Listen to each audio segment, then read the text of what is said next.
राम राम साथियों, जय श्री कृष्णा। आप सभी का एक बार फिर से स्वागत है हमारे चैनल में।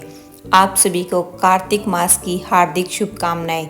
आइए कार्तिक मास में सुनते हैं एक प्रेरणादायक और पवित्र कथा, ब्राह्मण और ब्राह्मणी की कथा। बहुत समय पहले की बात है। एक गांव में एक ब्राह्मण और उसकी पत्नी ब्राह्मणी रहते थे। दोनों हर दिन 7 कोस दूर गंगा यमुना स्नान के लिए जाते थे। लंबी दूरी तय करने से ब्राह्मणी बहुत थक जाती थी। एक दिन उसने अपने पति से कहा, काश हमारे कोई बेटा होता तो उसकी बहू घर पर होती, खाना बना हुआ मिलता और कपड़े धुले रहते। ब्राह्मण बोला, तूने सच्ची बात कही है, चल मैं तेरे लिए बहू ले आता हूँ। उसने एक छोटी सी पोटली में थोड़ा आटा और कुछ मोहर असरफियाँ बांध ली और यात्रा पर निकल पड़ा। रास्ते में यमुना किनारे कुछ बालिकाएं घरौंदे बना रही थी। एक लड़की बोली, मैं अपना घर नहीं बिगाड़ूंगी, मुझे यह घर ही चाहिए। ब्राह्मण ने यह सुना और सोचा, यह लड़की मेरी बहू बने तो सबसे उचित रहेगा। वह लड़की के घर गया और बोला, बेटी, कार्तिक मास चल रहा है, मैं किसी के यहाँ खाना नहीं खाता, पर यदि तेरी माँ मेरा आटा छान कर रोटी बनाए तो मैं वहीं खाऊंगा।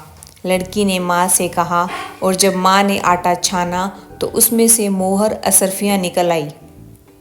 माँ सोचने लगी, जिसके आटे में इतनी असरफियाँ हैं उसके घर में न जाने कितना धन होगा। फिर उसी शुभ क्षण में ब्राह्मण ने उस लड़की से विवाह कर लिया और उसे अपने घर ले आया। बहू ने घर संभाल लिया।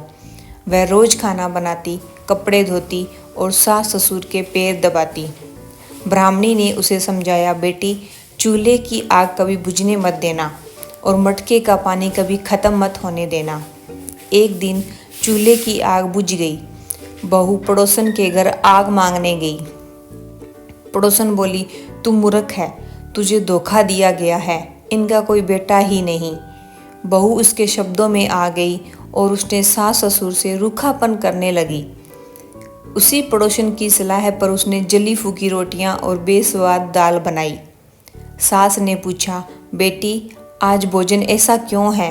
तो बहू बोली, आज यही खाइए, मुझे तो जीवन भर अनूठी रहना है। फिर बहू ने 7 कोठों की चाबी मांग ली। जब उसने कोठे खोले, कहीं अन्न, कहीं धन, कहीं स्वर्ण भरा था। पर जब 7वां कोठा खोला, वहाँ भगवान शिव, माता पार्वती, लक्ष्मी, गणेश, तुलसी, पीपल पथवारी, राई दामोदर, कार्तिक देवता और गंगा यमुना प्रवाहित थी। वहाँ एक तेजस्वी युवक चंदन की चौकी पर माला जप रहा था।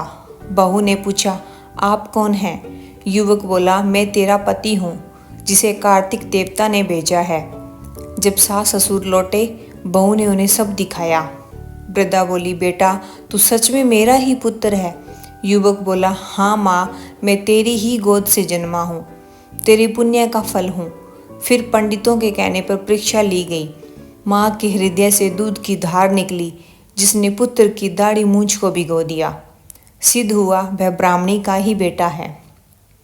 वृद्ध ब्राह्मण और ब्राह्मणी आनंदित हुए और बोले, हे कार्तिक देवता, जैसे हमें यह वरदान मिला वैसे ही सभी को संतति, सुख और समृद्धि देना।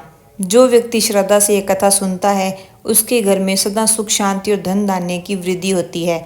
जय कार्तिक देवता, जय श्री विष्णु, जय धरती माता, जय महादेव, जय।